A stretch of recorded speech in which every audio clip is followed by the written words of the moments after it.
So this video is going to be pretty short. I just want to get a quick tip out for the week.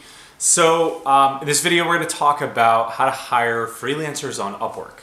So this is a really convoluted subject. People tend to overcomplicate this and make it seem like it's the hardest thing in the world. How do you go in there? How do you post a job? So for the purpose of this video, I'm just going to assume that you know how to post a job on Upwork. So you can get the basics down of just going through that process. This video is going to be more about how you can actually find the right person for the job and do that in the least amount of time as possible and the least amount of headaches and money. So we're going to cover three things. So the tip number one is you're going to want to invite, yes, you're going to actually invite 30 to 40 freelancers on Upwork to your job.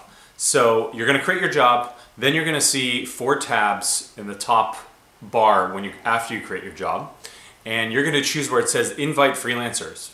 Okay? You're going to go there, you're going to go through all those people, look at the people that look the best, have the best reviews, have the best ratings, and you're going to invite them to your job. So you can add a personal note. Doesn't really matter. I just say, hey, join my job. That's number one. Number two, you're going to create what I call a minimum viable assignment or minimum viable test assignment. So you're going to allocate between $5 to $10, maybe $20 if it's a more complicated task. But let's just say for this purpose that you're looking for someone to gather emails for you, something pretty basic.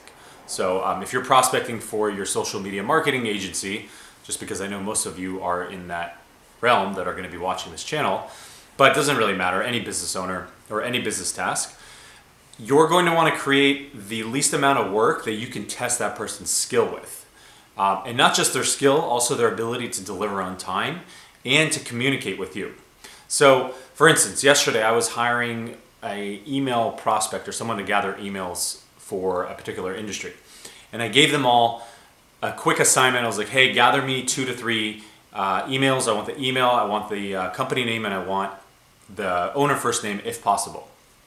And you'd be surprised, even the people who had 98% on Upwork of success, job success rate, they sometimes didn't deliver. So that's why it's really all about testing. So the same way you're going to test your ads, you're going to split test things, you need to test people. You need to make sure that you do it very efficiently and find them quickly. So use the minimum viable assignment. Drop some comments down below if you guys want me to show you an example of this for a particular task.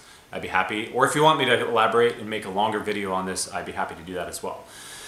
So that's number two. Number three, this is something I like to do if it's a little bit more complicated. Hire 2 people at once. So hire 2 people, and then for the first week, give them both, similar tasks and see how they do. And these are the 2 people that you funneled down from the minimum viable assignment.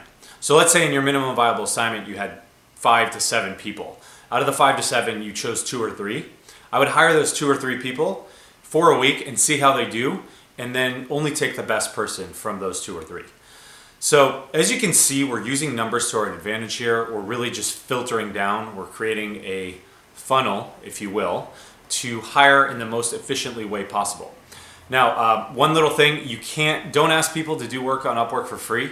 You're gonna have to pay for these trial assignments. So just go to the actual assignment and switch it to fixed cost and put $5, $10, whatever, $20 in there for that assignment. You might say, oh, well, I don't have the money. So here's the thing. Think of your time as money and think of the anguish and annoying experience of having to go through someone and then realize that they're not great. All this money you're investing up front is going to come back tenfold because you're going to have that one killer candidate. In my previous sort of outlet of digital marketing that I was doing LinkedIn lead generation, I had a VA from the Ukraine, and she was with me for a year, 1 year, and I think I ended up paying her over at least $6,000 to $10,000 over that year, and she was incredible. And I went through probably 10 or so VAs before that were like okay, some of them were pretty bad, and I found her. Now, if I had this process I'm telling you right now, it wouldn't have taken me that 1 or 2 months to find her, and I would have found her much more quickly. So this is my quick, business hack of the day, or SMMA owner hack of the day, how to find people to outsource your work to, because if you're like me, you're definitely going to be outsourcing. If you're trying to do these manual labor tasks yourself, then you're not doing business right. So let me know if you want to hear more tips like this. If you like them, subscribe to my channel if you can, and if you like it, comment below and hit that notification bell. All right, see you guys later.